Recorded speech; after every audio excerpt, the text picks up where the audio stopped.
Dear friends, I welcome you to my channel. I am Taras Berezovets. After a tense weekend, a no less tense Monday has arrived, although it is rarely the case. On a calm day, today will primarily be remembered for the fact that the Financial Times published a new peace plan from presidential candidate Donald Trump, which the publication conditionally named Minsk III. As you may have guessed, Donald Trump aims to achieve a swift peace between Russia and Ukraine by creating conditions similar to those reached during the first and later second Minsk agreements, which, I remind you, were signed with the mediation of France and Germany. What does Trump's plan entail? We will also discuss other news today, in addition, we will talk about the statement made by the Russian FSB regarding the infiltration of a Ukrainian sabotage and reconnaissance group into the Bryansk region. The opponent claims that allegedly there were American mercenaries in this group. Well, that's always the case with them. In every second operation, they always see the traces of NATO. Meanwhile, the situation is escalating, with the redeployment of North Korean troops in the Kursk region, and we see that right now the country that is making the most active diplomatic, not only diplomatic, but also intelligence and military efforts is South Korea. It has become maximally active. In particular, we see the brilliant, without exaggeration, president of South Korea, Yoon Suk-yeol, who is currently utilizing all his contacts to the maximum. In addition, his Minister of National Security went on a visit to the USA, where he discussed the response of the United States as well as South Korea with Jake Sullivan. NATO has finally noticed the presence of North Korean troops in the Kursk region. The new Secretary General Rutte called this a desperate move on Putin's part. Assistance from Israel. Israel Defense Forces destroyed key enterprises for the production of ballistic missiles on the territory of Iran. Thus, Iran will not be able to provide Russia with new ballistic missiles within the next year.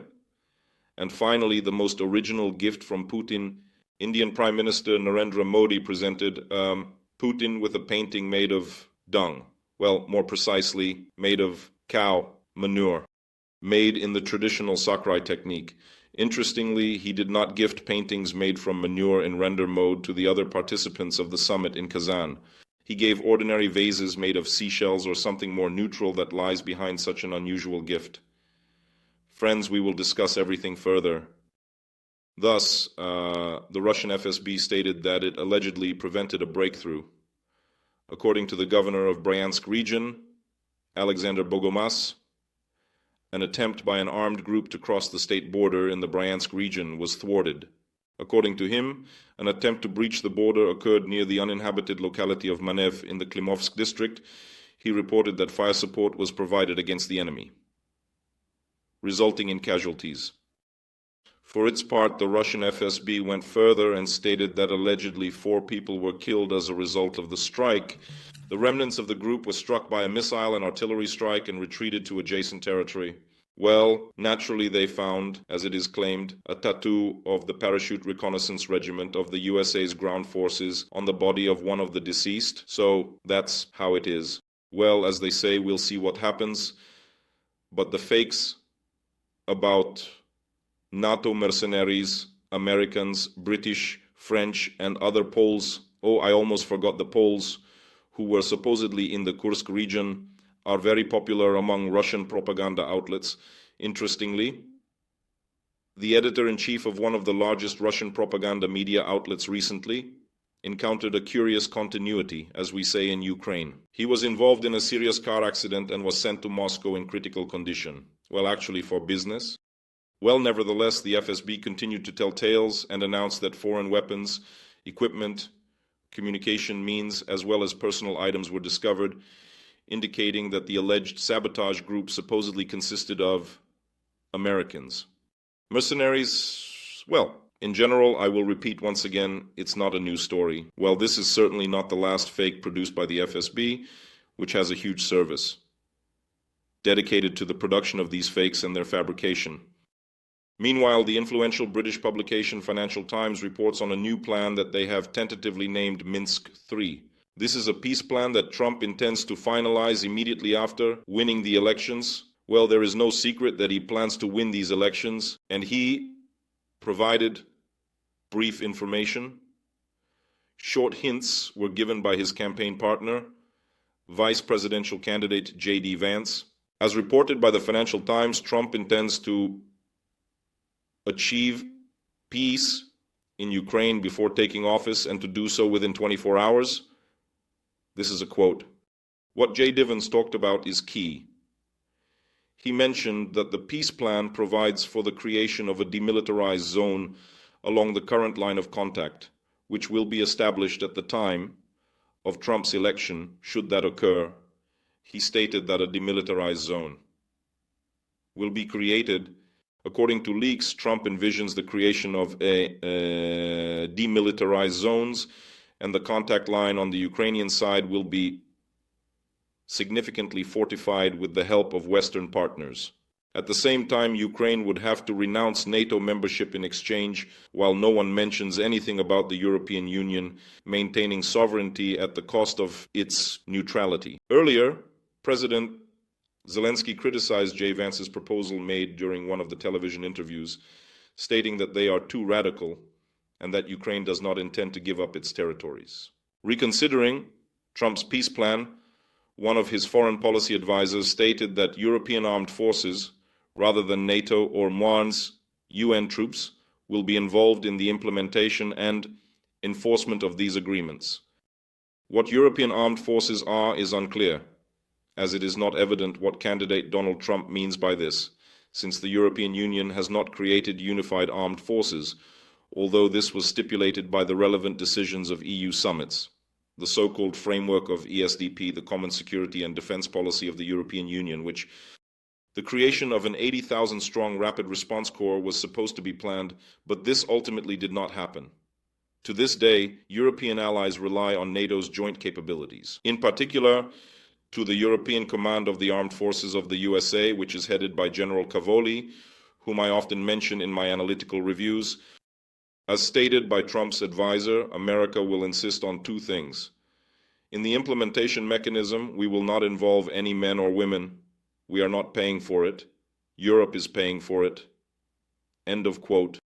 In addition, the agreement will stipulate that Ukraine will not formally renounce the occupied territories, meaning it will not sign an agreement that recognizes the Russian status of Crimea, Donetsk, Luhansk, and the occupied parts of Zaporizhia and Kherson.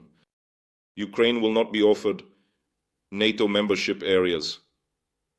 This will be the main lever of pressure on Russia. This was stated by former CIA analyst Fred A. Fleitz, who worked in the White House under Donald Trump and is now employed at a think tank in the America First Policy Institute. Essentially, this means the freezing of the conflict, not the cessation of the freezing of the conflict, as Fleitz suggested. Ukraine will not give up its territories and will not renounce its territorial claims on the occupied territories. We will continue negotiations until Putin leaves the stage. This means that this freezing plan is in effect until Putin is gone. Well, to be frank, until he dies. It serves as a means of pressure on the Kremlin.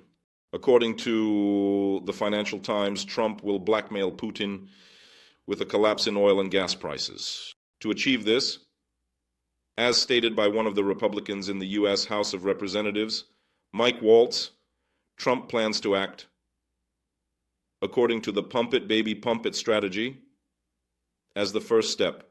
It is about the fact that the USA will sharply increase oil production on its territory and, quote, we are supplying the world with cheaper, cleaner American oil and gas and reducing costs. A drop in prices may lead to a deterioration in relations between the USA and other allies, particularly with the leadership of Saudi Arabia, which was one of Donald Trump's key allies in the Middle East during his first presidential term. Nevertheless, members of Donald Trump's team are convinced that his successful experience in normalizing relations, Israel's relations with countries in the region, in particular Sudan, Morocco, Bahrain, and the United Arab Emirates.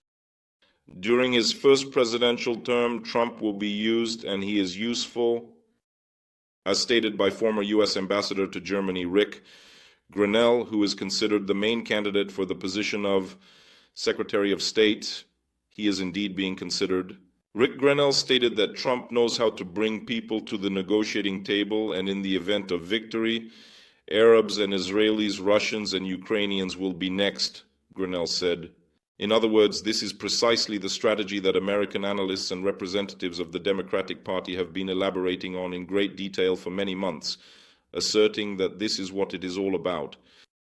Trump's idea is that he plans to make Israel and Iran come together in a very short time, as well as for Ukraine and Russia to agree on terms that will be outlined in the White House. Nevertheless, such ideas were sharply criticized by many experts and politicians both in the Middle East and in Israel, including in Ukraine.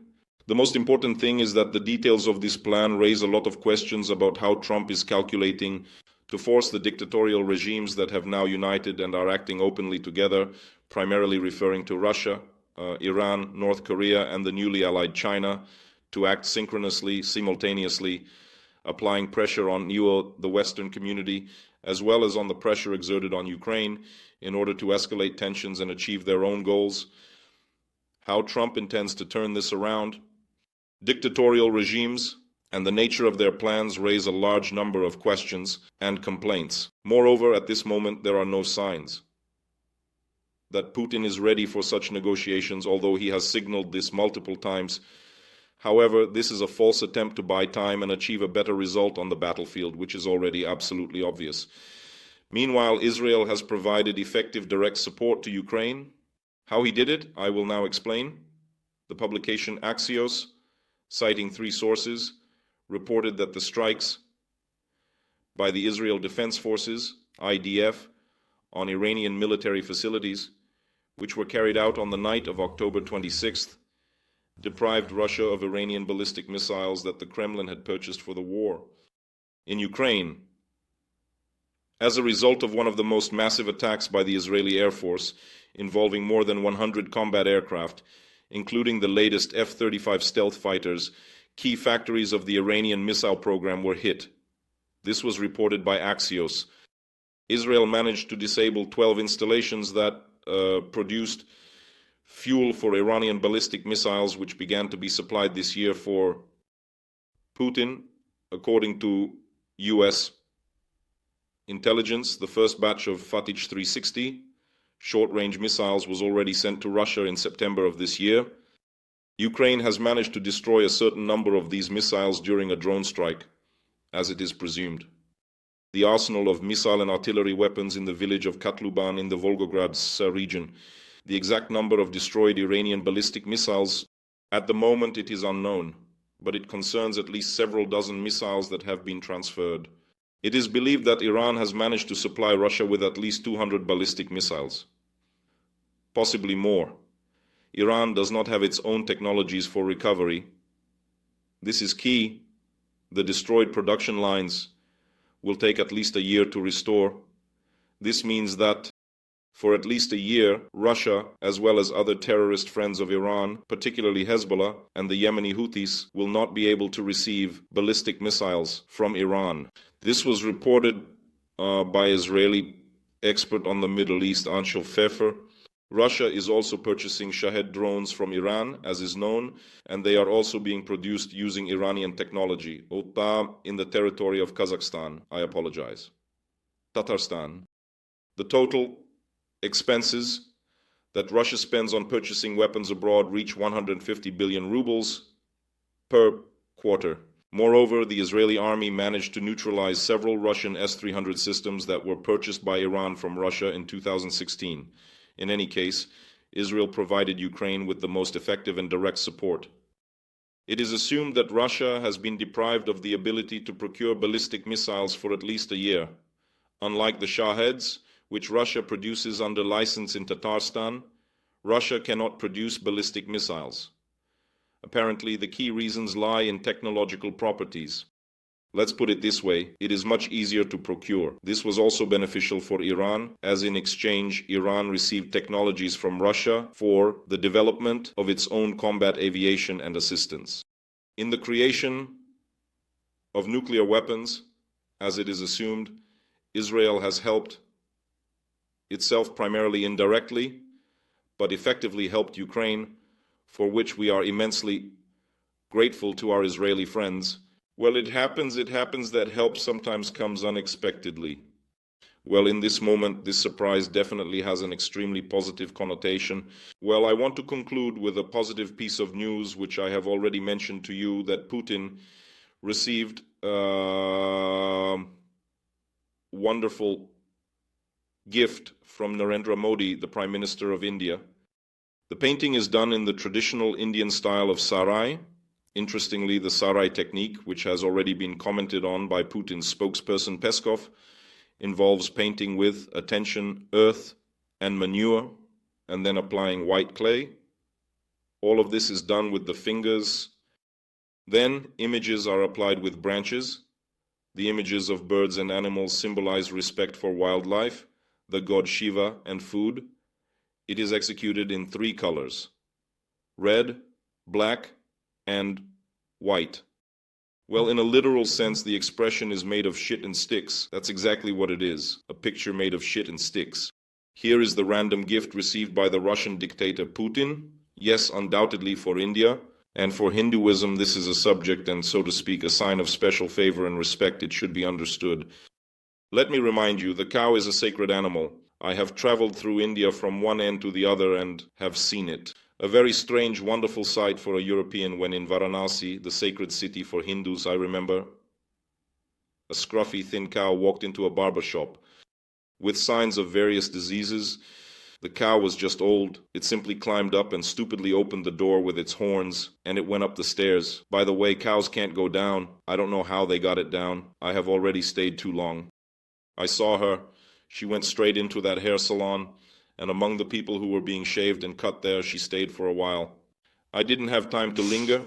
We then went on to the sacred Sai river in Varanasi. By the way, corpses are floating literally just past you. There are people washing and swimming while bloated corpses float right by you. Thus, they bury the dead and simply throw them into rivers, into sacred rivers, and they float further.